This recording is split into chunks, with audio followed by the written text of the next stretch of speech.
تخيل كده لما اكتر واحد انطوائي خجول وهبل يعرف ان اكتر بنت متنمرة في المدرسة معجبة بيه. قابل بقى الضحك اللي هيحصل معاه. يعني كل مرة بتكون اجمل بنت في المدرسة اكتر بنت شاطرة، لكن اكبر متنمرة دي جديدة. فتعالوا مع بعض نشوف ايه الحكاية الغريبة دي. ده هاتشيجو، عيل بائس غلبان كده زي ما انتوا شايفين، بيدرس في مدرسة عادية جدا في قريته البسيطة والجميلة، وبيظهر انه شخص خجول وانطوائي لابعد الحدود على عكس باقي اللي معاه في المدرسة. وقتها كان هو داخل المكتبة أكتر مكان هو بيحبه علشان بيحس بالهدوء والراحة هناك، لكن لما دخل قال يا دي النيلة انتوا هنا، وشفنا شلة بنات كده قاعدين وصوتهم عالي وعمالين يضحكوا. فهاتشيجو دخل بكل هدوء كده، قعد في جنب لحد ما يخلصوا ويمشوا، لكن من جواه كان متضايق جدا وبيقول انه بيكره النوع ده من البنات، ويقصد البنات الجريئة قوي بالشكل ده. المهم راح فاتح كتاب وعمل فيها مش واخد باله، لكن اتفاجئ لما بص لقاهم مركزين معاه بطريقة غريبة. فالواد اتوتر وما بقاش عارف هم عايزين ايه، لكن بعدها لقاهم عمالين يضحكوا على اخرهم وعرف انهم عايزين يعصبوه بس. فقام وقال انا همشي، لكن لقى واحده منهم جايه عنده علشان تجيب كتاب من وراه، ومن التوتر اللي كان فيه راح موقع الشنطه بتاعته على الارض. وهنا كانت المصيبه، خرج منها كام ورقه كده هو شغال عليها للمانجا اللي هو بيرسمها. فالواد حاول يجري بسرعه يلمها، لكن على مين بقى؟ العيال المتنمرين دول مسكوهم وقعدوا يتريقوا عليه ويقولوا له ايه ده، هو انت رسام؟ وشفنا بنت منهم بتتفرج على الرسومات دي وهي ساكته ما بتقولش حاجه، شكلها كده طيبه ومش زي العيال دي، او هو كان فاكر كده. بعد ما العيال دي مشيت قعدت هي معاه وعرفته على نفسها، ومن ضحكتها الغريبه دي كان واضح انها مش ناويه على خير اطلاقا. الواد هاتشيجو يا عيني اول ما شافها كده اترعب وما بقاش فاهم هي عايزه ايه، وباعلى صوت عندها راحت قايمه وبدات تقرا في اللي مكتوب في الورقه. فهاتشيجو راح حاطط وشه في الارض من الخجل وقال لها خلاص بقى وصلت الفكره، لكن هي ابدا كانت مصممه تضايق فيه وتشبهه ببطل القصه الفاشل. لا ودي كمان خلته يمثل معاها مشهد من اللي في المانجا، والعبيط صدقها فعلا. وبعد ما اندمج معاها كده في التمثيل انفجرت من الضحك عليه علشان صدقها، وقالت له انت بجد غلبان قوي، ده انت طلعت نكته. وخلاص كان شويه والبنت هتكرهه في عيشته بكلامها وشكلها المجنون ده، وحرفيا ما سابتهوش الا لما الواد عينه دمعت وخلاص ثانيه وهيعيط. وفعلا راحت مخرجه له منديل وما حلتهوش الا لما فضل يعيط بجد. بعدها سابته ومشيت وهي عادي جدا. فهاتشيجو فضل ساكت كده ومخنوق من نفسه، وبيقول انا ازاي سبت عيله زي دي تعمل فيا كده. ولما رجع للبيت فضل يفتكر في اللي حصل وقال انا ازاي عيطت من كلامها ده. وكان واضح ان من كتر ما شخصيته ضعيفه مش قادر حتى يوقفها عند حدها. ولما راح المدرسه تاني يوم لقاها جايه تنده عليه وبتقول له ايه ده، هو انت في قسم الفنون؟ فهاتشيجو استجمع شجاعته كده وقال لها اتفضلي المنديل بتاعك اهوت، انا لازم امشي علشان ورايا حاجات اعملها. فالبنت ضحكت ضحكه مرعبه من بتوعها وقالت له تعالى لي يا بطه. ومره واحده لقاها داخله بشكلها المرعب ده وفضلت تتمشى في المكان. وبعد ما اطمنت ان مفيش غيرهم قالت له انا وانت بس اللي هنا. فهاتشيجو قال ما دي المصيبه، ورجع تاني يركز علشان يكمل الرسمه بتاعته. فهي حبت ترخم اكتر وقعدت قدامه وقالت له بقول لك ايه، ارسمني ايه رايك؟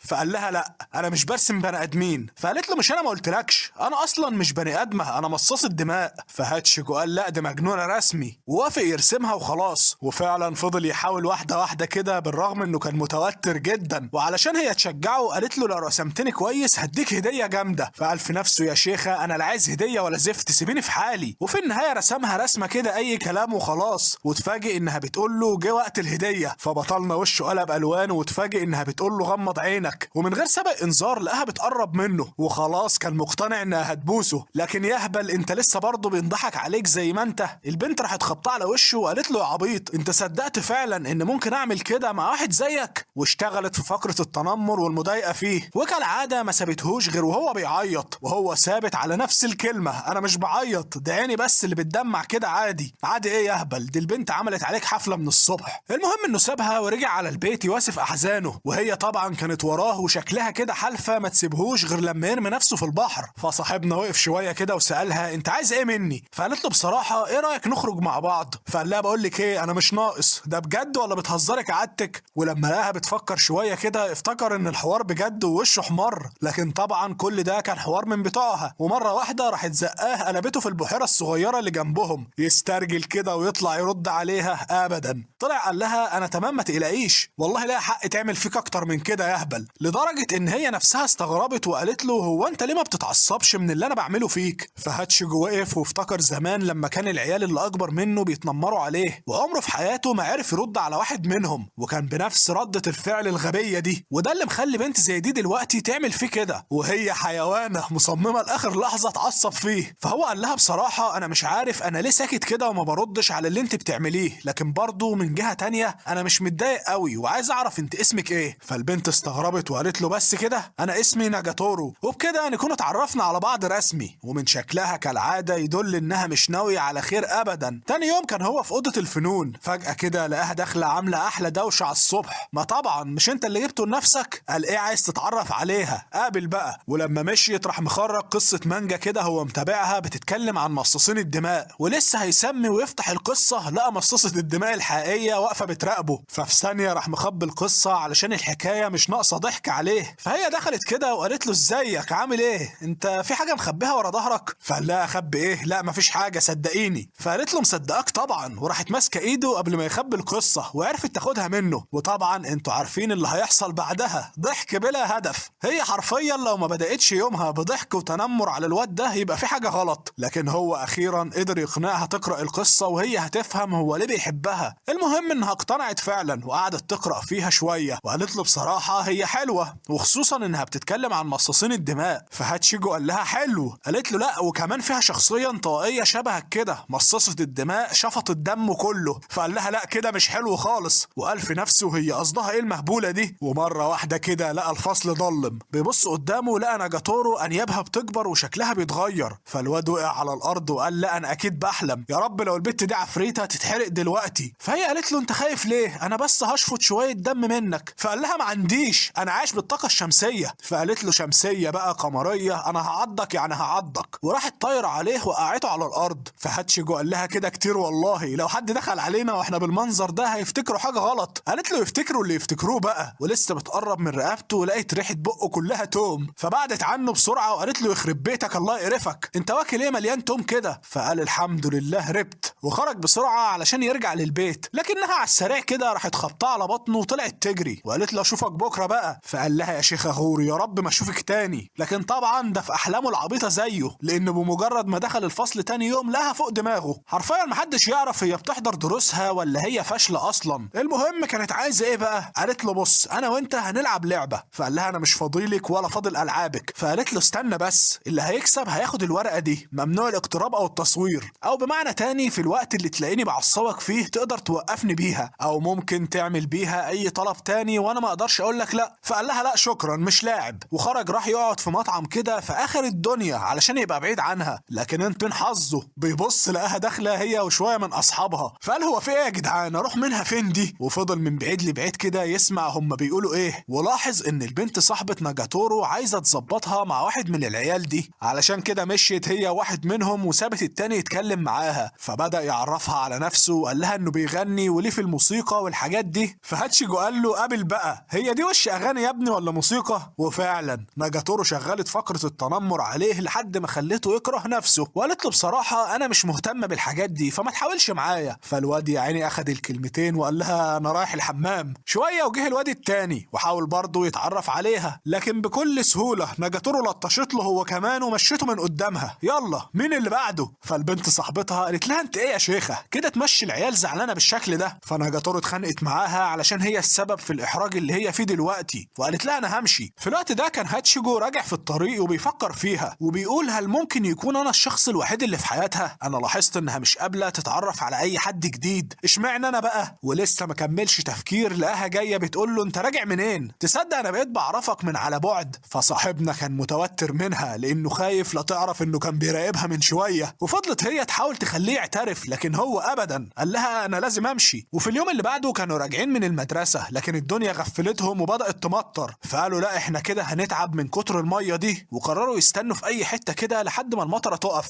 وبعد شوية لقوا ان الدنيا لسه مش ناوية تهدى، فناجاتورو عرضت عليه يروحوا لبيتها هو قريب من هنا. فهاتشيجو ما كانش مطمن لكن قال ماشي، وفعلا راح معاها للبيت وكان متأكد ان عيلتها هيكونوا متنمرين زيها كده، وخد عندك بقى احلى شوية رخامة على دماغ بطلنا لهبل. ولما سأل ناجاتورو هم اهلك فين؟ قالت له هم مش موجودين دلوقتي هيرجعوا متأخر النهاردة. فقال ماشي كده احسن. دخل بعدها نشف شعره وقعدوا مع بعض يشربوا حاجة سخنة لحد ما الجو يتحسن. وطبعا ناجاتورو مش هتعدي الفرصة دي، قالت له بقول لك ايه، هو انت اول مرة تدخل اوضة بنت ولا ايه الدنيا؟ فقال لها لا طبعا ايه الكلام ده، انت ما تعرفيش انا عرفت قد ايه بنات طول عمري. فقالت له كداب بقى، انت هتحور عليا انا؟ ده انا عارفه اللي فيها. وفضلت تستفز فيه شويه. بعدها فضلوا يلعبوا مع بعض لحد ما الجو بقى كويس وخرج علشان يمشي، لكن قبلها شكرها علشان ساعدته وقال لها انه اتبسط بوقته معاها. تاني يوم شفناه واقف في بوفيه المدرسه وبيدور على مكان يتغدى فيه، وبالصدفه لقاها بتنده عليه وبتقول له تعالى هنا. فقال لها لا شكرا، انا هاكل على الواقف كده. فقالت له لا تعالى هنا بس، وعرفت اصحابها عليه وقالت لهم ده بقى يا بنات هاتشيجو الحته بتاعتي. ففضلوا يضحكوا عليه وقالوا له ايه شكلك مبسوط وهي عاملاك نكته كده، انت بتحبها ولا ايه؟ فهاتشيجو قال لهم لا طبعا. وفجاه لقى بنت منهم بتمسك ايده، فكلهم ضحكوا عادي الا ناجاتورو. كان واضح انها اتضايقت لما البنت لمسته بالشكل ده. ايوه يا باشا، هي مقتنعه ان هاتشيجو ده بتاعها لوحدها. البنت حاولت تاني تلمس شعره، فقالت لها لا بقى انت هبله ولا ايه، شعره مبلول فمش هينفع تحط ايدك عليه. فالبنت التانيه دي لاحظت ان ناجاتورو بيتغير على صاحبنا وقررت تغيظها اكتر من الناحيه دي. وفجاه كده بدات تقول لهاتشيجو كلام كان واضح ان قصدها تهينه من معناه. فناجاتورو كانت عماله تسمعها ومتعصبه وقالت لها بقول لك ايه ما تقوليش عليه كده. فالبنت قالت لها معلش مش قصدي اقول كده على حبيبك. فهاتشيجو قال لا كده مش هينفع، وراح قايم مره واحده وقال لهم انا مش مرتبط بيها. فالمكان كله فضل باصص له وبيقولوا هو ماله ده. حتى ناجاتورو ما كانتش فاهمه هو ليه قال كده قدام الناس. قال يعني هي ممكن ترتبط بيه بجد، لكنها قررت تبدا رحله تغيير هاتشيجو لشخصيه اجتماعيه اكتر من كده. واول حاجه بدات تعلمه ازاي يقول لحد لا،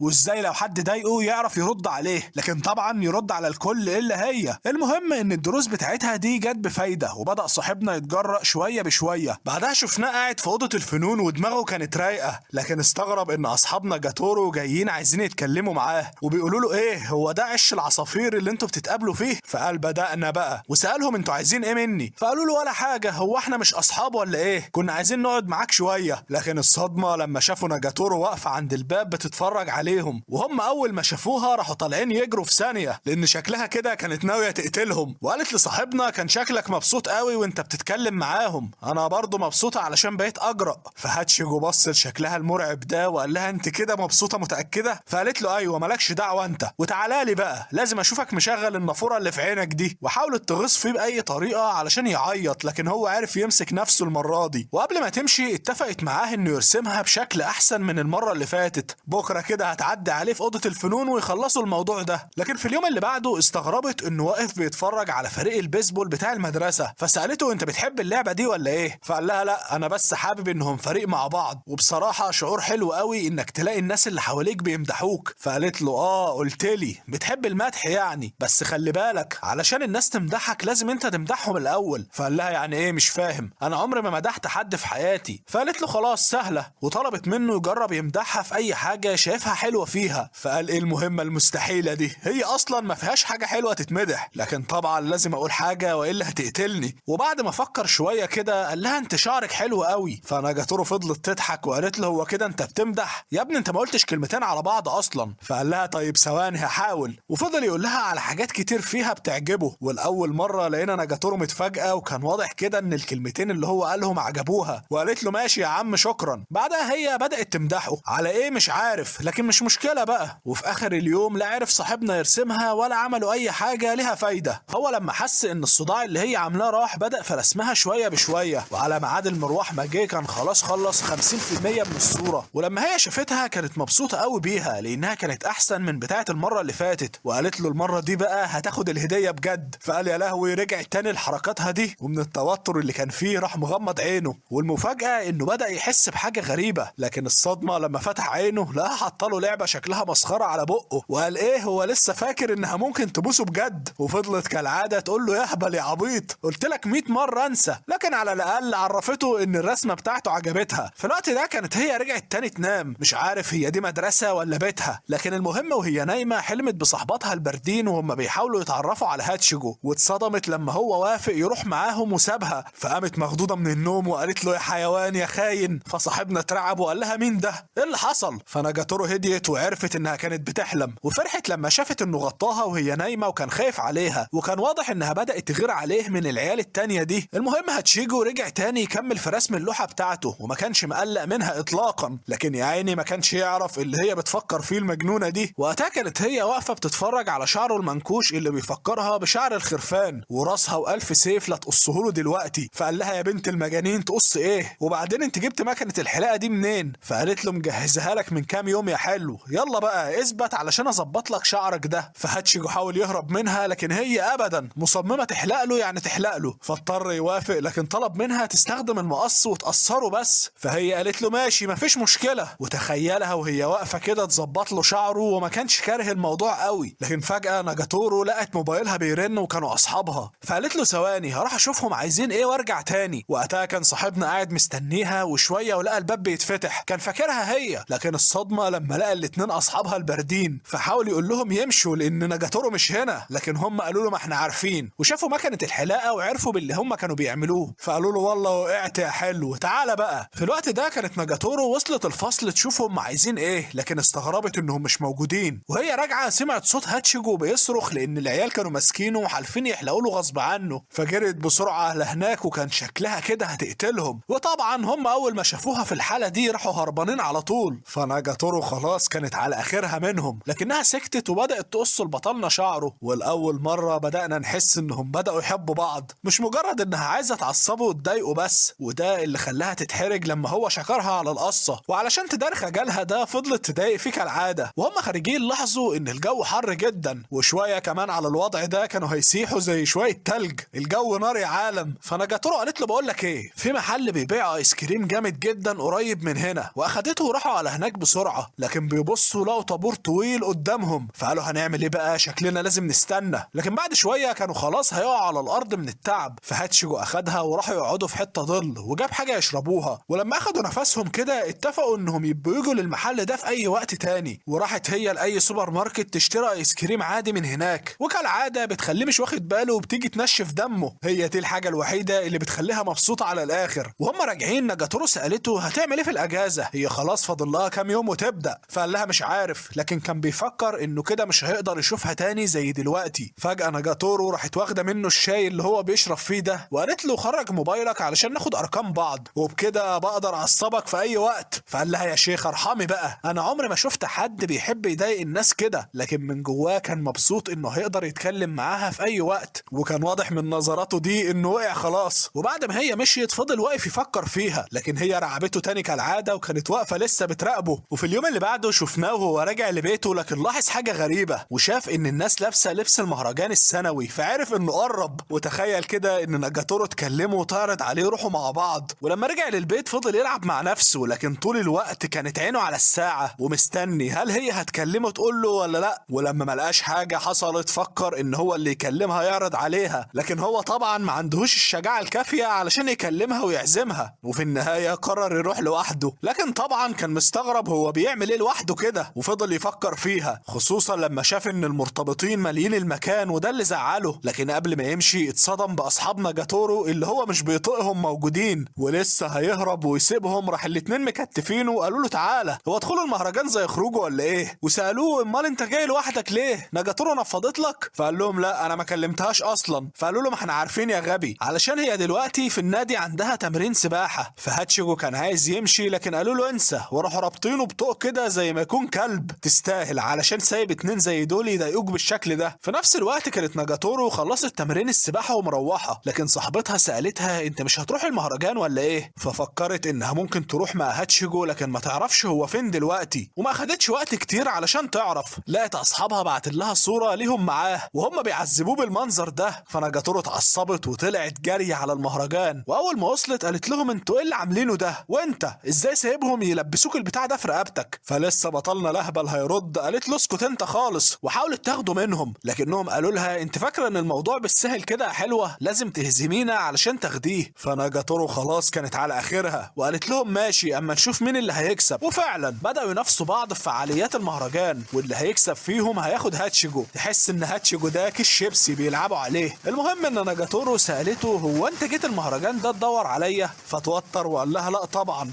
انا كنت مستنيكي تعزميني، قصدي انا كنت هعزمك. وحرفيا كل كلامه بقى عكس بعضه من التوتر اللي كان فيه. فناجاتورو ضحكت وقالت له بعد كده لو عايز حد يخرج معاك يبقى كلمني، وكان واضح انها فعلا عايزه تكون معاه. فصاحبنا حرفيا هنج. اخر حاجه كان يتوقعها ان هي اللي تقول له كده. بعدها كملوا اليوم مع بعض وكانوا مبسوطين. وبعد ما تخلصوا من الاتنين الرخمين دول ناجاتورو قالت له ايه رايك نتمشى شويه؟ فقال لها اه طبعا ماشي. فاخدته وراحوا اشتروا اكل فضلوا يتمشوا شويه وسط الناس، وكالعاده علشان ترخم عليه قالت له بس انت مش ملاحظ حاجه غريبه؟ اللي يشوفنا كده يقول اننا مرتبطين مثلا. فقال لها بعد الشر مرتبطين ايه، انا اقصد انه لا ما ينفعش طبعا. فقالت له بهزر معاك يا اهبل، بس ده ما يمنعش اننا نمسك ايد بعض، ومدت له ايديها. فهاتشيجو اتحرج وكان بيفكر يمسك ايدها فعلا، لكن ما كانش مطمن من ضحكتها الخبيثه دي اللي هو متعود عليها. ومره واحده لقوا الالعاب الناريه انطلقت في السماء، فطلعوا يجروا علشان يشوفوها، لكن لما وصلوا لقوا المكان زحمه برضه. مش عارف ايه حكايتهم مع الطوابير دي. المهم انهم فضلوا واقفين على امل ان الدنيا تتحرك شويه، وفجاه وهو مش واخد باله لاحظ ان الدنيا بتتزحم اكتر ونجاتورو محشوره بين الناس. ولاول مره لقيناه متشجع كده وراح ماسك ايدها وخرجها من بينهم بسرعه. ومن المفاجاه نجاتورو وشها احمر وفضلت ساكته من الاحراج ومش مصدقه ان هو بيعمل كده. بعدها عرفوا يوصلوا لمكان فاضي يقدروا يشوفوا منه الالعاب الناريه باحسن شكل ممكن. وقال لها انا افتكرت المكان ده لاني كنت باجي هنا وانا صغير. فنجاتورو سكتت شويه كده وسالته هو انت كنت بتفكر في ايه لما انقذتني من شويه؟ اوعى تكون بتحبني ولا حاجه. ورجع تاني اتضايق فيه. فهو على قد ما كان مخنوقها من طريقتها دي، لكن قال ثواني، هي عامله نفسها جريئه وبتتكلم كده وانا عارف انها في الواقع بتتكسف بسرعه جدا. ومره واحده راح قايل لها وايه المشكله يعني؟ مش ممكن يكون المكان ده بتاع المرتبطين بس، وانا جايبك هنا لاننا زيهم؟ فنجاتورو اتصدمت وقالت له بجد؟ عارف لو الكلام ده صح هقتلك، بقى انت يطلع منك كل ده حيوان؟ فقال لها شفتي طلعت هبله اهو وبتتحرجي من اي كلام في الموضوع ده. فنجاتورو حبت تلحق نفسها وتبين له انها مش مكسوفه ولا حاجه. ومره واحده لقاها بتقرب منه، لكن فجاه الالعاب الناريه انطلقت تاني قريب منهم ونورت المكان كله. والصدمه انه فعلا طلع مكان مخصص للمرتبطين بس. وبمجرد ما اصحابنا لاحظوا ده طلعوا يجروا باقصى سرعه عندهم وهم هيموتوا من الاحراج. وفي النهايه راحوا قاعدين على جنب زي الشطار كده، وكل واحد فيهم احترم نفسه. وبعد ما المهرجان خلص راح صاحبنا يوصلها للبيت، واتفقوا هما الاتنين يروحوا مع بعض للمهرجان الجاي، على الرغم ان هاتشيجو كان بيخرج الكلمه بالعافيه من بقه، لكنه في النهايه اتشجع وطلب منها. فنجاتورو هي كمان اتحمست وقالت له ايوه ولازم نلبس زي بعض وقتها. فصاحبنا وشه قلب الوان وقال مش لازم التفاصيل دي، لانه عارف ان الاتنين اللي بيلبسوا زي بعض في اليوم ده بيكونوا بيحبوا بعض. ومع رجوع الدراسه مش عارف هي رجعت بسرعه كده ليه، دي الاجازه لسه بادئه. لكن المهم شفنا هاتشيجو خارج من المدرسه وشاف نجاتورو هي واصحابها قاعدين مع بعض. ففي ثواني راح مستخبى ورا شجره وفضل يسمع هما بيقولوا ايه، وكان واضح انه مركز مع نجاتورو وعمال يفتكر في الوقت اللي قضوه سوا، بالرغم انه عارف ان شخصياتهم مختلفه تماما وما ينفعوش مع بعض. فجاه لقى اتنين شباب من اللي معاهم في المدرسه جايين يقعدوا معاهم، ولا دول كمان عايزين يخرجوا في موعد وبيطلبوا من نجاتورو تروح معاهم. هاتشيجو طبعا كان عايز يمسك اي حجر ويخبطه في دماغ واحد منهم، لكن قرر يصبر ويشوف ايه اللي هيحصل. واتجنن لما شاف الواد بيحط ايده على كتفها، لكن نجاتورو اصلا كان واضح انها مش طايقاهم، وراحت منزله ايده كده وقالت له بقول لك ايه، العب بعيد انا مش عايز اروح مع حد. ففضلوا يزنوا عليها علشان تقتنع وتوافق. على الجانب الاخر هاتشيكو كان واقف شكله مسخره، ومن غير ما ياخد باله راح دايس على حته خشبه في الارض. فكلهم شافوه واستغربت نجاتورو هو بيعمل ايه هنا. ولما راح عندهم سالوه انت عايز حاجه، ولاحظ ان العيال دي بيضحكوا عليه وشايفينه عيل اهبل. فهاتشيجو اتعصب ومره واحده راح قايل لنجاتورو يلا بينا نمشي. فنجاتورو اتفاجئت من طلبه لكنها قامت وقالت له يلا بينا، وكان واضح انها فرحت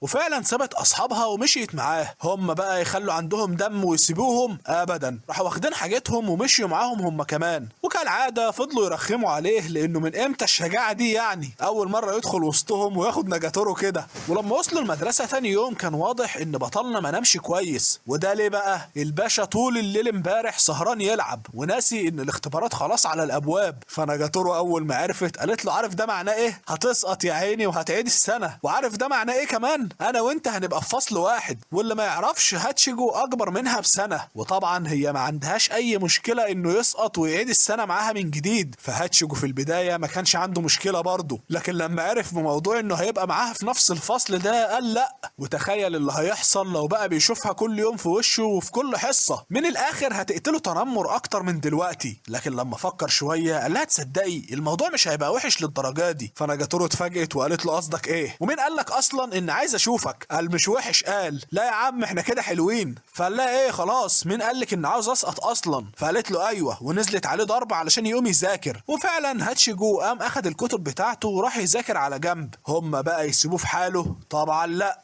فضلوا قاعدين قدامه وبيقولوا له هتعيد السنه وهنبقى احنا اكبر منك. فقال لهم انتوا على كده فاضيين بقى، ما تقوموا تذاكروا ذاكروا انتوا كمان بدل ما تسقطوا انتوا وتعودوا السنه. فالاتنين الرخمين قالوا له تصدق عندك حق، وطلبوا منه يذاكر لهم. فنجاتورو طبعا ما كانش عاجبها الكلام ده، وبالصدفه وهي ماشيه في الممر سمعت اصحابها في اوضه الفنون، ولما ركزت لقيتهم بيتكلموا وبيضحكوا مع هاتشيجو، ولما فتحت الباب بسرعه لقيتهم ماسكينه، فافتكرت ان في حاجه بتحصل، لكن لقيتهم بيقولوا لها ان في حته خشبه دخلت في صباعه وبيحاولوا يخرجوها. فقالت لهم طب اوعوا يا اخت انت وهي، وراحت مخرجاها هي من غير ولا كلمه. بعدها اخدته ومشي وسابوهم، وطول الطريق ما كانتش طايقه تبص في وشه، وبتقول له مش كفايه ادخل النهارده الاقيهم معاك في الاوضه كمان بالصدفه اشوفك بتساعد واحده منهم الصبح. فقال لها طب اعمل ايه يعني، كانت شايله حاجه تقيله عليها. فقالت له كده طب خد شيل بقى يا حساس، وكانت عايزه انه يلعب معاها حجره ورقه مقص على اللي يشيل شنطه التاني، لكن من حظها الزفت هي اللي خسرت. يلا بقى شيل يا ذكيه. وفضلت طول ما هي ماشيه مكشره وبتقول اكيد انت مرتاح دلوقتي. فقال لها مش انت اللي اقترحت اللعبه يا بنتي، انا مالي. فقالت له طب يلا العب، وما ارتاحتش غير لما شيلته الشنط كلها، وطبعا فضلت تتنطط علشان ماشيه فاضيه. تالت مره حبت تصعب الموضوع بقى، وبدل ما تقول له شيل الشنطه راحت نطه على ظهره وقالت له هنصعب اللعبه وهتشيلني انا. فقال لها يا بنت المجانين الناس هيتفرجوا علينا. قالت له ماليش دعوه، انت خسرت يعني انت تشيل. وبعد ما نجاتورو قطعت نفسه حرفيا قررت ترجع للبيت وهي مش عارفه هي ازاي خليته يشيلها كده. لكنهم فضلوا طول الليل يتكلموا مع بعض ونسيوا اللي حصل. لكن لو صاحبنا كان يعرف الهبل اللي هي هتعمله تاني يوم ما كانش راح المدرسه اصلا. فجاه كده لقاها عماله تتمرن على الملاكمه، وده لانها الايام دي بتتفرج على عروض رياضيه. كل ده كوم، وانها عايزه تتمرن على وشه هو كوم تاني. وعلشان هي دايما اللي بتوقع نفسها في اللحظات المحرجه كان صاحبنا بالغلط هيترمي عليها، لكن فجاه لحق نفسه ونزل عليها حضنها. فحرفيا وشها قلب الوان وطلعت تجري على اصحابها تحكي لهم اللي حصل ده، لكن استغربت انهم مبسوطين وعايزين يلعبوا هم كمان مع هاتشيجو. فناجاتورو قالت لهم بقول لكم ايه، انسوا اي حاجه في دماغكم، وجريت بسرعه على صاحبنا وقالت له اهرب من هنا. فقال يا رب بقى انا سايب لكم المدرسه كلها جايين ورايا هنا كمان. وسالهم انتوا ما عندكمش حاجه تعملوها؟ فقالوا له لا، احنا خلصنا مضايقه في خلق الله هناك وقلنا نيجي نتسلى عليك شويه. وعرفنا انهم كانوا بيشتغلوا شويه عيال فاشلين كده انهم معجبين بيهم، لكن الموضوع ده اتقلب على دماغهم في الاخر، لان واحد من العيال دي بقى مراقب بنت منهم في كل مكان تروحوا. فهاتشيجو قال لهم احسن علشان بعد كده ما تشغلوش دماغكم. فالبنت فاجئتهم كلهم وطلبت منه يمثل انه حبيبها علشان الواد يبعد عنها. فحرفيا اصحابنا اتصدموا، وطبعا ناجاتورو خلاص ما بقتش عارفه تتصرف ازاي. الحل الوحيد اللي كان قدامها هي انها تخدعهم بان هاتشيجو خطير جدا ومش بعيد لو ساعدهم في الموضوع ده يتحول لمراقب جديد ليها. وطبعا كل ده كان واضح عليها انها غيرانه عليه وعايزه تبعدهم عنه، لكنها اتفاجئت ان البنت لسه مصممه والباشا اللي اسمه هاتشيجو موافق. وفعلا تاني يوم راح قابل البنت وبداوا يمثلوا انهم مرتبطين، في الوقت اللي كانت ناجاتورو بتراقب كل خطوه ليهم وبتقول اما نشوف اخر لعب العيال ده. ولما خلاص زهقت راحت ماسكه الواد اللي بيراقبهم ده مدياله علقه تمام وراحت رمياه قدامهم. فالواد خاف وقال لهم انا مش هراقبها تاني خلاص ومشي بسرعه. وبكده ناجاتورو المجنونه تكون عملت اللي في دماغها. وانسى بقى يا عم هاتشيجو مجرد التمثيل حتى انك مرتبط. وكالعاده فضلت تضايق فيه علشان نفسيتها هي اللي تتحسن. وتاني يوم في المدرسه كان صاحبنا عنده حصه رياضيه، لكن طبعا هو ملهوش في الكلام ده وشكله كان مسخره وهو بيجري، والرخمين كانوا واقفين يتفرجوا عليه فوق. لكن كان واضح ان ناجاتورو مش حابه منظره وهو كده، وقالت انا لازم اتصرف. وهم راجعين قالت له انت لازم تتمرن اكتر علشان جسمك يبقى رياضي. فقال لها رياضي ايه، انا بهنج وانا طالع السلم تقولي لي ابقى رياضي، انا اخر الرسم وخلاص. طبعا ناجاتورو ما عجبهاش الكلام ده وقالت له صبرك بقى انا هوريك. وعلى مدار الكام يوم اللي بعد كده حرفيا طلعت عينه في الجري والتمرين. ولما خلص معاها رجع بسرعه نادي الفنون علشان يكمل رسم، وعرفها ان الايام الجايه هيكون فيها مهرجان في المدرسه ولازم هو يتمرن علشان يشارك فيه زي كل سنه. لكن المشكله انه مش عارف يرسم ايه يشارك بيه وبيفكر تكون شخصيه من المانجا. فناجاتورو قالت له قول كده بقى، وطلعت له رسمه قديمه كان هو رسمها وعرضت عليه انها تمثل الشخصيه دي وهو يرسمها ويشارك بيها. ولسه ما كملتش كلامها قال لها لا شكرا كله الا انت.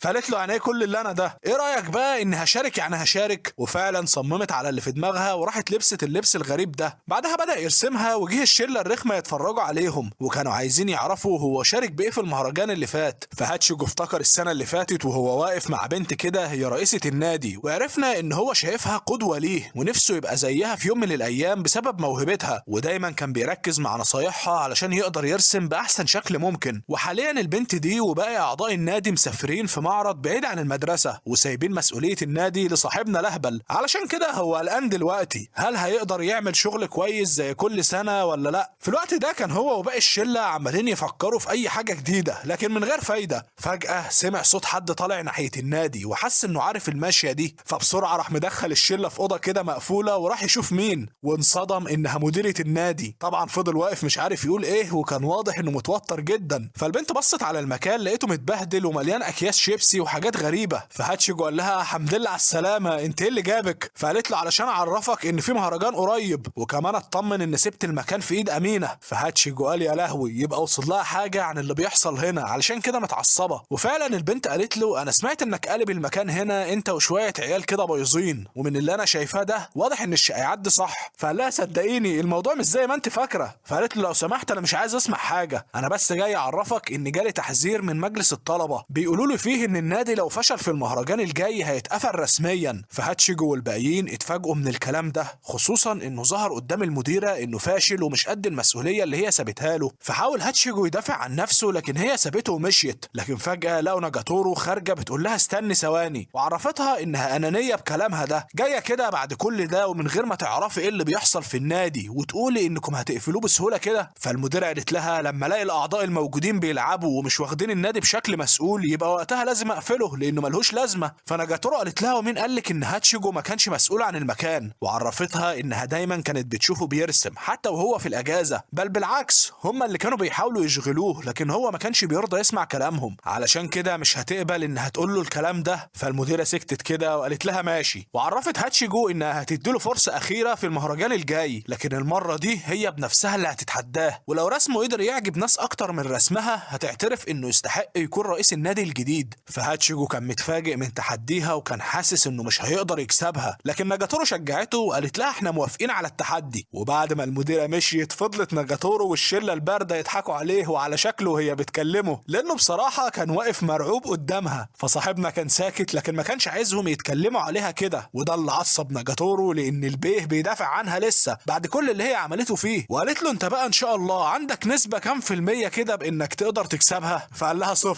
انت ما تعرفيش هي موهوبة قد ايه. فقالت له تصدق انا غلطانة اني سألتك. وبدأت تفكر هي واصحابها في حاجة يعملوها في المهرجان. وبرضه هم راجعين في اخر اليوم فضل يرسم في ناجاتورو، وجات لهم فكرة انهم يعملوا لوحات بتتكلم عن حياتها العادية، لكن لسه ما كانوش مقتنعين انها فكرة ممكن تعجب الناس، لكن بالرغم من كده كانوا شايفينها كبداية فكرة حلوة. وفعلا مع مرور الايام بدأوا يرسموا اكتر من رسمة، لكن برضه ما كانوش عارفين يوصلوا لحاجة يقدروا بيها يكسبوا، لدرجة انهم اتخانقوا مع بعض والموضوع اتعقد على الاخر. وخلاص هاتشيجو كان بيفكر يرسم اي رسمة يشارك بيها وخلاص، لكنه قرر يروح ورا ناجاتورو ويصالحها لانه عارف ان من غيرها مش هيقدر ينجح. طبعا ناجاتورو طلعت عينه شوية طول اليوم علشان تسامحه، لكنه لأول مرة ظهر عليه انه مصمم على حاجة وواثق ان قراره ده صح، علشان كده فضل يجري وراها لحد ما وصلوا عند حمام السباحة. وبعد ما اخد نفسه كده طلب منها تكمل اللي هم بدأوه مع بعض، هو واثق انه مش هيقدر ينجح غير وهي معاه. فبطلتنا اتفاجئت لكن ما كانتش عايزة ترد عليه، وقالت له روح شوف بقى المديرة بتاعتك دي خليها تكسبك. ومن غير ما تاخد بالها كانت هتقع في المية، لكن على اخر لحظة هاتشيجو مسكها وقال لها ولا المديرة ولا بتاع، انا مش عايز حد غيرك. فالاتنين حرفيا وشهم قلب الوان من الاحراج وراحوا واقعين في المية، لكن في الاخر اتصالحوا ورجعوا تاني يفكروا هيعملوا ايه علشان ينجحوا. وهم راجعين كانت عايزة تعرف هو ليه فضل مصمم عليها هي بالذات. فصاحبنا كان سرحان في الرسم وقال لها علشان انت جميلة. ويا لهو لما استوعب اللي هو قاله شكل الاتنين كان عامل ازاي. وفضلت طول الطريق تقول له يعني ايه، وعايزة تعرف قصده من الكلام ده، لكن هو طبعا فعل وضع الصامت على الاخر. وتاني يوم كان خلاص كمل تجهيزات اللوحة كلها اللي هيشارك بيها. هي تبان لوحات عادية لناجاتورو وهي فعلا عادية، لكنه يقدر يقول كده قدامها انتوا عارفين تعمل فيه ايه. وبالفعل بعد كام يوم بدأ المهرجان الدراسي. طبعا الكل كان على اعصابه وكل فصل مجهز الفعاليات الخاصة بيه، لكن صاحبنا كان مركز على هدفه علشان ينقذ النادي بتاعه. ولما وصلوا بدأوا يسألوهم عن توقعاتهم ومين فيهم هيكسب. واتصدم هاتشيجو لما شاف الشلة العبيطة اللي معاه لابسين اللبس الاهبل ده. وخد عندك الضحك بقى، كل ده علشان يشدوا الناس يدخلوا المكان بتاعهم. في البداية فعلا الناس اتخدعت وبدأت تدخل، لكن بعدها قالوا ايه التفاهة دي وبدأوا يروحوا المكان المديرة. فناجاتورو قالت لا بقى لازم نتصرف، وبدأت تضحك في الناس اكتر وكانت مجتهدة بصراحة. وطلع التنمر عندها مش مجرد حاجة بتعملها، لا دي موهوبة فيها والناس بيحبوها تتنمر عليهم. مش فاهم انا ايه الدماغ دي. لكن المهم وهي واقفة بشكل طبيعي شافت بنتين رايحين يتكلموا مع هاتشيجو وبيقولوا له انهم من معجبينه. وطبعا تقدروا تتخيلوا من نظرة ناجاتورو انها حرفيا مستعدة تخطفهم وترميهم لأي كلب معدي ياكلهم. معاهم، لكن لولا انهم في المدرسه بس اللي يشوفها وهي مزهقه بطلنا في عيشته ما يشوفهاش وهي غيرانه عليه كده. المهم انهم كملوا على الوضع ده شويه لحد ما جه وقت الغدا، فهاتشيجو استغل الفرصه وشكرها على كل حاجه عملتها علشانه. فناجاتورو علشان بتتحرج من الكلام ده فضلت تضرب فيه، لكنها رجعت تضحك وقالت له ولا يهمك يا اسطى. ومع مرور الوقت كان واضح ان عرضهم كان احسن من عرض المديره اللي جت وقالت لهم انها خلاص لغت فكره قفل النادي، لانهم بصراحه كانوا احسن منها المهرجان ده، واعترفت انها خسرت. فناجاتورو بدل ما تقول لها خلاص حظ اوفر المره الجايه ولا حاجه من كده، نزلت عليها تريقه وتنمر من اللي قلبك يحبه، وخلص المهرجان والكل مبسوط وعاملين فلوس قد كده. وبعد كام يوم شفنا ابطالنا كالعاده في النادي. وقتها كانت ناجاتورو نايمه وهاتشيجو عمال يرسمها، ولما صحيت وشافت الرسمه قالت له اول مره هقول لك كده، لكن بصراحه دي احسن رسمه رسمتها لي، وطلبت منه يغمض عينه علشان تديله الهديه. فقال في نفسه عمرها ما هتتغير، اكيد هتخبطني بحاجه في وشي. لكن ويا للمفاجاه، ناجاتورو قربت منه وادت له بوسه على خده. طبعا احنا ملناش دخل يا اولاد، الفكره كلها بس ان صاحبنا وشه قلب الوان والكلام ما كانش راضي يخرج من على لسانه. تاني يوم شفنا شاب كده من بتوع مجلس الطلبه بيزعق لبنت معاهم، وده علشان هي بتيجي متاخر كل يوم. فالبنت خافت وطلعت تجري، وتاني يوم وصلت في ميعادها علشان ما يكلمهاش، لكن بالصدفه شافته في الفصل عنده امتحان، واتفاجئت انه طلع غشاش مش زي ما هو مفهمهم. فالبنت راحت مصوراه علشان يبطل يضايقها. كل اللي احنا شفناه ده بقى كانت مجرد قصه صاحبنا هاتشيجو بيقراها، وقال يا جدعان البت دي بتفكرني بحد كده. ولسه ما كملش كلامه لقى الحد ده في وشه، وطبعا شغلت وضع التحقيق علشان تعرف هو بيقرا في ايه. فهاتشيجو قال لها لا ولا حاجه، لكنها اخدت القصه منه وبدات تقرا فيها، وقالت له من امتى وانت ليك في قصص الابتزاز دي؟ انا متاكده ان لو بنت عملت فيك زي ما بتعمل البنت اللي في القصه دي هتعيط. فقال لها لا طبعا، اعيط من ايه؟ فناجاتورو قالت له كده، طب ايه رايك بقى لو طبقت اللي هي بتعمله ده عليك؟ فقال لها بقول لك ايه، فكك مني انا مش فاضي. وفي اليوم اللي بعده كانوا رايحين للمدرسه زي كل يوم بشكل طبيعي، لكن فجاه لقاها بتغفله وجايه من وراه بتحضنه. فقال لها يخرب بيتك بتعملي احنا في الشارع؟ فقالت له ايوه علشان كده عايزاك تتجرأ اكتر، انا بقى هبدا اعلمك ازاي تكون اجتماعي مع الناس. فقال يا دي النيله مش هخلص منها ابدا. وبعد ما كملوا في طريقهم كان بيفكر في الحضن اللي هي حضنته له من شويه، وبيقول يا سلام لو اتشجع واحضنها، لكن رجع وقال ايه الهبل ده، لا طبعا. ومن حظه اللي مش عارف هو حلو ولا وحش اتكعبل وهو ماشي وحضنها غصب عنه. ففي ثواني راح راجع وقال لها معلش انا اسف. واللي لحقوا من رد فعلها هم صاحباتها اللي كانوا معديين جنبهم، وفكروا ناجاتورو بميعاد الحفله بتاعت النهارده. فقالت لهم ما تقلقوش انا فاكره، وعرضت على هاتشيجو يروح معاهم. ففضل يفكر هي حفله ايه دي، ولما راح معاها اكتشف انه مطعم عادي. طبعا كان فاكر انهم بقوا اصحاب خلاص علشان كده بيعزموه معاهم، لكن يا عيني الواد على نياته. في الواقع هم كانوا مقعدينه جنب السير اللي بيجيب الاكل، يعني حضرته المرمطون بتاعهم اللي عايز اكل بيقول له عليه وهو بيجيبه. هي دي شغلته الوحيده، ويا ريتها وقفت على كده وبس. دول كمان لما بيحبوا يجربوا اكل جديد او حاجه هم مش متاكدين منها بيخلوه هو يجربها الاول، يعني ذل على الاخر. لكن خلاص بطلنا العبيط بقى متعود على حركاتهم دي وموافق عليها كمان. وهو في المدرسه تاني يوم لقى مديره النادي جايه تتكلم معاه، لكن اتفاجئت لما شافت رسمه لانه كان وحش جدا. وقالت له انا ملاحظه من اخر مره ان رسمك بقى في النازل، تحديدا من ساعه ما عرفت البت ناجاتورو دي. فهاتشيجو حاول يقول لها لا الموضوع مش كده، لكنها طلبت منه يروح للمكان ده يغير جو، وعرفته ان كل فنان لازم تجيله فتره كده يبقى شغله مش مظبوط فيها، فلازم يحاولوا يغيروا جو شويه. وقالت له ممكن كمان تاخدها معاك يعني. في نفس الوقت ده كانت ناجاتورو جايه وسمعتهم وهم بيتكلموا، ولما دخلت عملت نفسها مش واخده بالها علشان هو يتجرأ ويعزمها، لكن لقيت الوقت بيعدي والبعيد زي ما يكون جاله خرس. يا ابن انت مش عارف، كل ما يحاول يقول لها يرجع تاني يقول لا بلاش، لكنه افتكر لما هي طلبت منه لو عايزها تخرج معاه في حته يقول لها، فاستجمع شجاعته كده وقال لها انت بتحب الحيوانات؟ قالت له يا نهار ابيض ده انا بعشقهم. فقال لها بكل توتر كده ايه رايك نروح نرسمهم؟ فقالت له بس انا عمري ما رسمت في حياتي، بس ما عنديش مشكله. فقال لها خلاص انا هعلمك، بس ايه رايك نروح مع بعض يوم الحد الجاي؟ فناجاتورو قالت له افهم من كده انك عازمني علشان نخرج مع بعض؟ وفضلت تضحك وتقول له علي صوتك وترخم عليه. لكن المهم انهم اتقابلوا فعلا.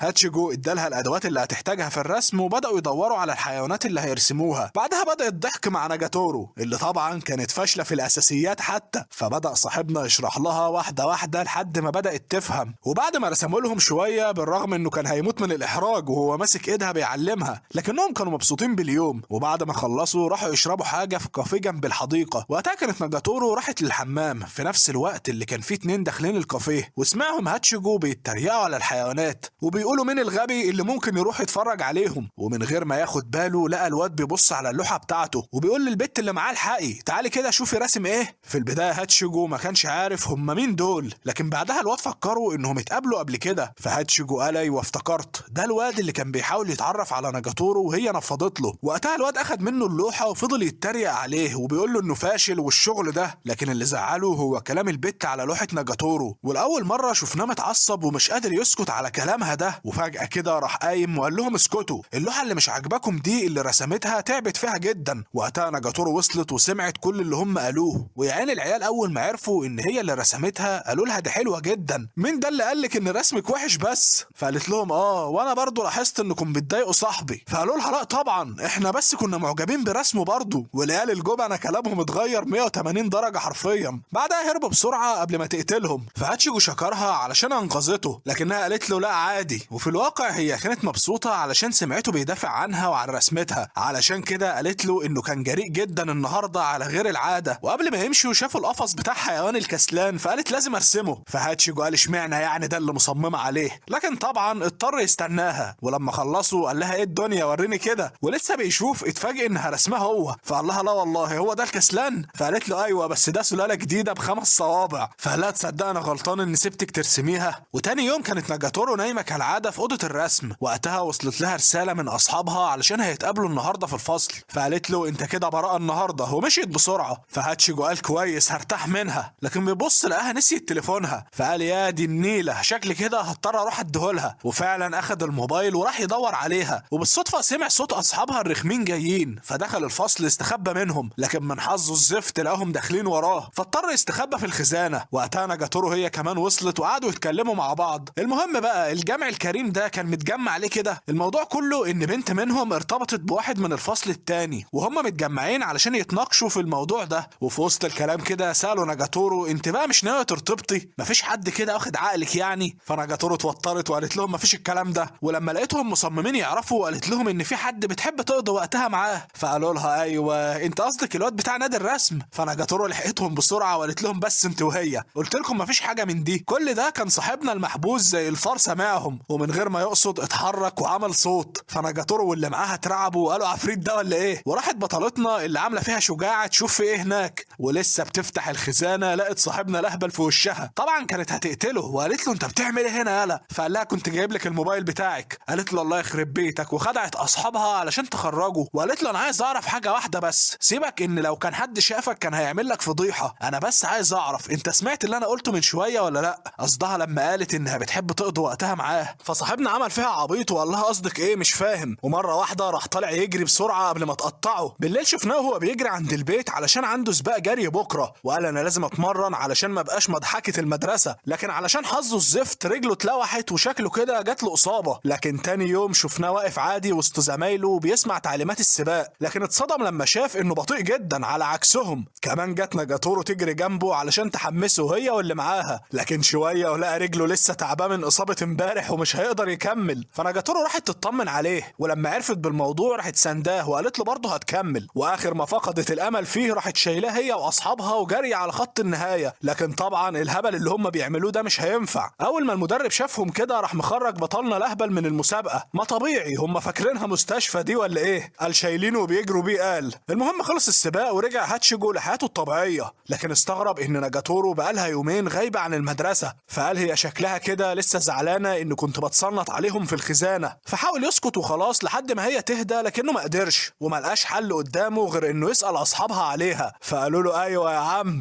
عموما هي بقالها يومين تعبانه من السباق علشان عندها برد، انت تعرف بيتها ولا لا؟ فقال لهم ايوه عارفه. قالوا له كويس خد الورق ده معاك اديهولها بقى. فهاتشيجو قال ورق ايه ده؟ قال ما استوعب اللي بيحصل كان خلاص اشترى هديه وراح لها، ولسه هيرن الجرس لقى اختها الكبيره جايه بتصوره وفاكراه حرامي. فقال لها استني يا حرام ايه بس، وعرفها بنفسه علشان ما تبلغش الشرطه. فقالت له هو انت هاتشيجو صاحب ناجاتورو؟ وبعد ما قدمت له حاجه يشربها بدات تعرفه على نفسها، وقالت له انا سمعت عنك عنك كتير من ناجاتورو. فصاحبنا بالصدفة شاف صورتها وهي صغيرة، وده اللي خلى اختها تسأله لو كان عايز يعرف اكتر عن طفولتها. ففكر شوية وقال انا كل اللي اعرفه عنها هو الوقت اللي بتقضيه معايا في المكتبة. وكان لسه هيطلب من اختها تحكي له، لكن في نفس اللحظة لقوا اللي داخلة بتقول لها انت جبت لي ايه معاكي من السوبر ماركت، وشكلها كان مسخرة وهي لسه صاحية من النوم. وبمجرد ما شافت هاتشيجو قدامها راحت رقع بالصوت صحت الحي كله. بعدها فضلت تجري زي المجنونة وتقول له انت ايه اللي جابك هنا؟ فاختها قالت لها اهدي، هاتشيجو جاي يطمن عليكي. فناجاتورو قالت لها بقول لك ايه مالكيش دخل انت. وبعد ما جهزت نفسها اخدته وراحوا لاوضتها قبل ما اختها تفضحها على الاخر، وقالت له اول حاجة كده اوعى تصدق اي حاجة تقولها لك انا عارفاها. فقال لها خلاص فهمت، انا بس كنت عايز اطمن انك كويسة وكنت همشي على طول. فناجاتورو شكرته وبداوا يتكلموا مع بعض شوية بكل عقل. لكن طبعا ناجاتورو ما تعرفش تفوت فرصة غير لما تضايقه، حتى وهي تعبانة فضلت تقول له افتح بقك علشان عايزة تأكله. وفجأة كده لقت اختها داخلة عليهم وشافتهم وهم بالمنظر ده. احسن تستاهلي علشان بعد كده تبطلي رخامة. فاختها قالت لها خلاص خارجة، بس قبلها قالت لهاتشيجو لما تخلص ابقى تعالى علشان نكمل كلامنا، انت اكيد عايز تعرف كل حاجة عنها. فناجاتورو قالت يومكم مش معدي النهاردة، وكانت عايزة تعرف هم اتكلموا في ايه بالظبط. فهاتشيجو لما لقاها متعصبة كده قال لها انا همشي بقى، لكن هي قالت له لا والله لسه ما خلصناش يا حلو، وتحدته انه يكسبها في البلاي ستيشن. فصاحبنا اضطر يسمع كلامها بدل ما تقتله، وهي طبعا كانت لسه عايزة تعرف هو بيفكر في ايه. وعلشان يهرب منها ملقاش غير انه يقول لها كنت عايز اعرف اسمك بالكامل. فهي استغربت وقالت له بس كده؟ وبعد شوية تفكير قالت له ماشي هقول لك. لكن هاتشيجو لما ركز فيها شوية اتوتر وقال لها لا خلاص مش عايز اعرف. فاستغربت وقالت ايه المجنون ده، وسألته مالك يا ابني ايه اللي حصل؟ فقال لها لا بس يعني انا عايز اسألك في موقف احسن من كده. فقالت له ماشي وفضلت تضحك. ومرة واحدة لقت اختها داخلة تاني بتقول له وسع بقى كده، ألبوم صورها كله هي لسه في اللفة. فناجاتورو قالت لها ده يبقى اخر يوم في عمرك، واخدته منها وراحت توصل هاتشيجو قبل ما يشوف الفضايح. وبالرغم انه كان محرج جدا لانه اول مرة يكون قريب من حد كده، لكن برضه كان واضح انه اتبسط. واخيرا رجعت ناجاتورو للمدرسة ورجعت لعادتها المعروفة في انها تزهق صاحبنا، وبما انه اتعود خلاص بقى بيستغلها في رسوماته الاخيرة. وفعلا خلاها تقف بالشكل ده على رجل واحدة وفضل يرسمها او يعذبها مش عارف، وهي عمالة تقول له خلص يا ابني رجلي وجعتني. ولما لقاها تقع على وشها راح بسرعة يحاول يلحقها، والاتنين بقوا بالمنظر ده. وفي اليوم اللي بعده شفناه صاحي من النوم وحاسس ان جسمه مكسر وتعبان، وقال ربنا يستر ما كنش اتعديت من الزفتة دي. ولما والدته شافته في الحالة دي قالت له ما تروحش المدرسة النهاردة، وعرفته انها هتتأخر في الشغل فيخلي باله من نفسه. على الجانب الاخر كانت ناجاتورو وصلت المدرسة ومش عارفة هو فين، فبعتت له رسالة بتقول له انت فين يالا هربت ولا ايه؟ فقال لها لا انا تعبان سيبيني في حالي بقى. فراحت رن عليه علشان تفهم هو ماله، وبعد ما قفل معاها حرفيا ما عداش ساعتين على بعض وبيبص لقاها في وشه بشكلها المرعب ده. فقال لها يخرب بيتك بتعملي ايه هنا؟ قالت له انا سألت مديرة النادي وعرفت انك ساكن هنا فقررت اجي اطمن عليك. فقال لها شكرا بس ثانية، وراح قافل الباب تاني. فقالت له مالك يا ابني ايه اللي حصل؟ قال لها معلش مش هقدر ادخلك علشان ما تتعديش مني. فقالت له لا من الناحية دي ما تقلقش خالص، على الاغلب ان انا نفسي اللي عديتك من البرد اللي كان عندي. وفضلت تضحك. المهم بعدها انها عملت فيها امه وبدات تاخد بالها منه، نيمته في السرير وعملت له اكل وكمادات وشغل فاخر من الاخر. كمان لقاها بتقرب منه قوي علشان تشوف حرارته، دلع دلع يعني. وعلشان حرارته كانت عاليه فعلا بدا يتخيل حاجات غريبه. قال ايه ناجاتورو بتاخد بالها منه زي ما يكونوا عايشين مع بعض. وشويه شويه كان هيتنيل ويقول كل اللي جواه، لكن كويس انه تعب ونام في الاخر. والاول مره شفنا ناجاتورو قاعده جنبه شكلها كده بدات تحبه هي كمان. لكن اللي كان لا على البال ولا على الخاطر ان والدته ترجع دلوقتي. واول ما ناجاتورو سمعت صوتها خرجت بسرعه، ولما صاحبنا فاق ونزل كان واضح انه بقى كويس. وقالت له والدته مين البنت الحلوه اللي كانت هنا دي؟ فهاتشيجو قال لها بنت مين؟ وقال يا لهوي قصدها ناجاتورو. فقالت له ايوه احنا اتقابلنا النهارده، انت تعرفها من امتى؟ فتوتر وقال لها دي مجرد واحده صاحبتي في المدرسه بس. ولما خرج قابلها بالصدفه في طريقه، ومن نظراتهم لبعض كان واضح انهم لسه محرجين من اللي حصل امبارح، لكنه شكرها على اللي هي عملته. ولسه يا عيني ما كملش لقى اللي بتضربه بالرجل كالعاده يعني. لكن اللي مش عادي بقى ان اصحابها كانوا جايين وشافوهم بالمنظر ده، فعلشان تنقذ الموقف قالت لهم ده انا بتعلم فنون قتاليه عليه، وراحت واخداه ونازله على الارض كسرت دماغه. المهم لما وصلوا المدرسه كان واضح ان صاحبنا متضايق من جهه لانه خلاص في اخر سنه في المدرسه ولازم يختار هيدخل جامعه ايه، وفي نفس الوقت بيفكر يدخل مدرسه الفنون ويكمل في مجال الرسم. لكن المشكله دلوقتي انه لو ملقاش حاجه يرسمها مش هيقدر، وهيضطر يدخل اي جامعه هو مش حاببها وخلاص. علشان كده كان عايز عايز ناجاتورو تفكر معاه، لكن طبعا هي مين دي اللي تفكر؟ دي دماغها في البطاطس اصلا، وكمان عندها بطوله في لعبه اسمها الجودو النهارده، ما طبعا واحده زي دي هتلعب باليه مائي يعني. المهم هاتشيجو راح يتفرج عليها، ولما نشوف بقى اللعبه بتاعتها دي، وده يا صديقي كان اكبر قرار غلط في حياته، لان ناجاتورو اول ما لمحته هناك اخدته تتمرن عليه، وخد عندك بقى ضربه يمين وضربه شمال كسرت له عظمه، لكنها سخنت عليه يعني علشان تدخل في التمرين اللي بجد بعد كده. ولما خلصوا راح هاتشيجو يوصلها وسالها عن اللعبه اللي هي بتلعبها دي، فبدات تحكي له انها بتلعبها من زمان، لكنها ما كانتش عارفه هي ليه مش متحمسه لبطوله السنه دي، حاسه انها اضعف من المنافسين بتوعها. فهاتشيجو حاول يشجعها علشان ترجع ثقتها في نفسها مره تانية. وتاني يوم شفنا باقي الطلبه بيجهزوا علشان خلاص البطوله هتبدا،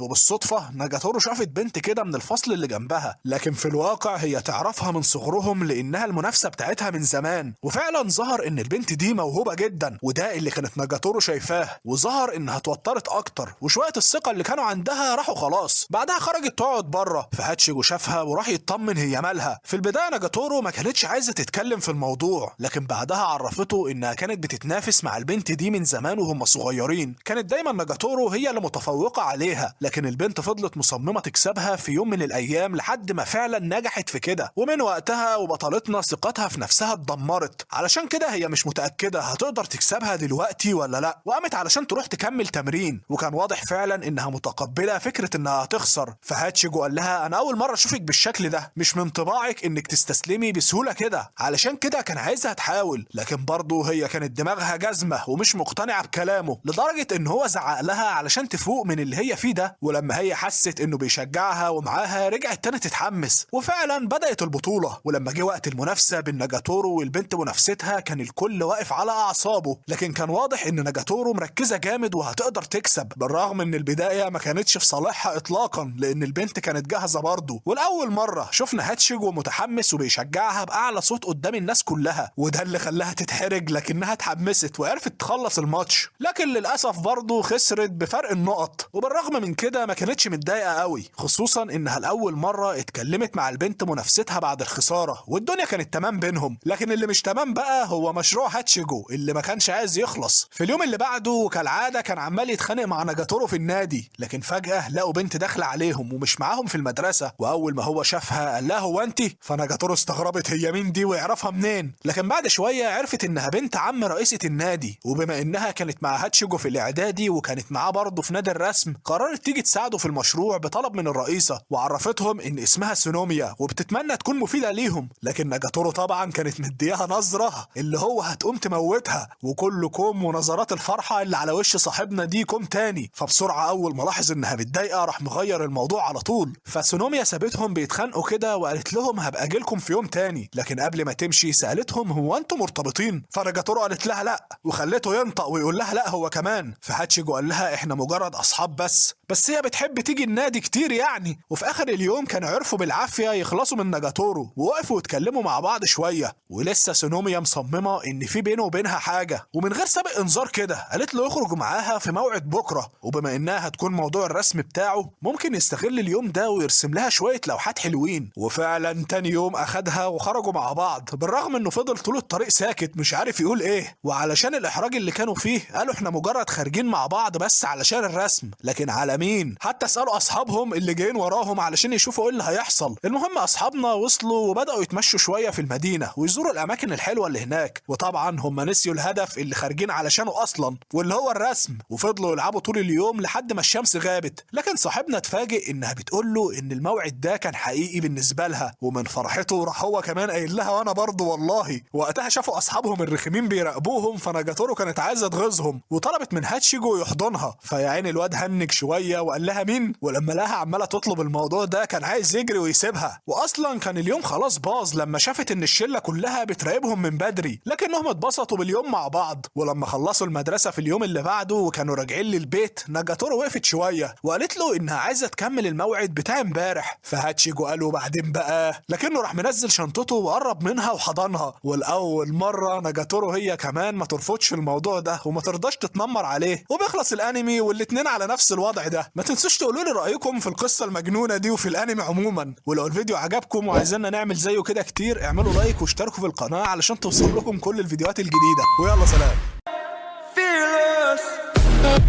We'll be right back.